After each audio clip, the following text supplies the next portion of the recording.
കൃഷ്ണൻ വന്ദേ നന്ദകുമാരം ബാലം വന്ദേ മഞ്ജുള രൂപം ഗോകുല തിലകം ഗോപരിപാലം ഗോവർദ്ധനഗിരി ഹാരിം വന്ദേ.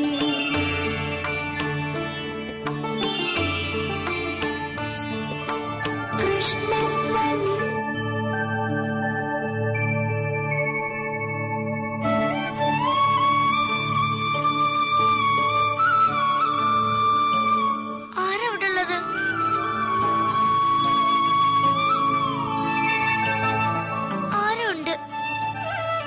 ദേഹത്തുനിന്ന് കസ്തൂരിഗന്ധം ഉയർന്ന ആരോ. ആരാ പറഞ്ഞോളൂ. എന്നെ ഉപദ്രവിക്കാനൊന്നും നിൽക്കില്ലല്ലോ. ഉപദ്രവിക്കാൻ ഒട്ടും കരുതിയിട്ടില്ല. ഒരു വഴിപോക്കം കുട്ടി. ആരാണാവോ ഇങ്ങനെ പാടണമെന്ന് നോക്കി നിന്നേ ഉള്ളൂ. കസ്തൂരിഗന്ധം പുറപ്പെട്ടപ്പോ മറ്റൊരാളാവുന്ന സംശയിച്ചു ഞാൻ. അതാരാ മറ്റൊരു കസ്തൂരിഗന്ധക്കാരൻ? ഒരാളുണ്ടേ, കൃഷ്ണൻ എന്നാ പേര്. വൃന്ദാവന കൃഷ്ണൻ. യശോദാമ്മ കസ്തൂരി തിലകം തുടിച്ചിട്ടാ പുറത്തേക്ക് പറഞ്ഞേക്ക. വനമാല ഉണ്ടാവും, പിന്നെ സദാ കൊണ്ടുനടക്കണ ഒരു മുരളി, മുളന്തണ്ടിനെ ചുംബിച്ച് ചുറ്റും ആപാതമന്ത്രം വിതറുന്ന ഒരാള്. പറഞ്ഞത് തെറ്റി. ഓ, അറിഞ്ഞില്ല. ആപാത മധുരം എന്നല്ലേ പറയേണ്ടിയിരുന്നത്. അങ്ങനെ പലരും പറഞ്ഞു കേട്ടിരിക്കണോ? ഓ, എന്നാ ഞാനങ്ങനെ കേട്ടില്ല. ആപാതമധുരം തന്നെയാ കേട്ടത്. പാദം വരെ മധുരം എന്നുള്ള അർത്ഥത്തിലാവാൻ പറയണത്.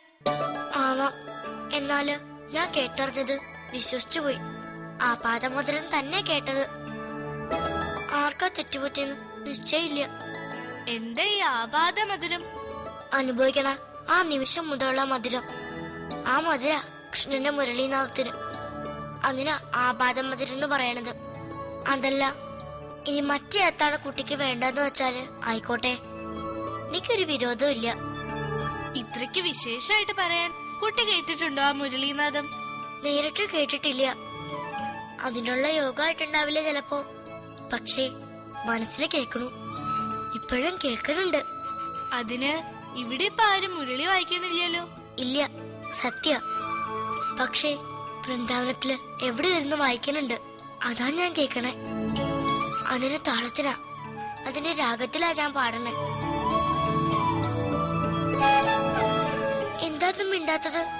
പോയോ? പോയിട്ടൊന്നുമില്ല, ഇവിടെയുണ്ട്. തോന്നി അങ്ങനെ. കസ്തൂരിഗന്ധം ഇപ്പോഴും ഉണ്ടല്ലോ ഇവിടെ. അമ്മ പൊട്ടു തൊടിച്ച് തന്നിട്ടുണ്ടാവും അല്ലേ? അങ്ങനെ ഉണ്ടായി. നന്നായി.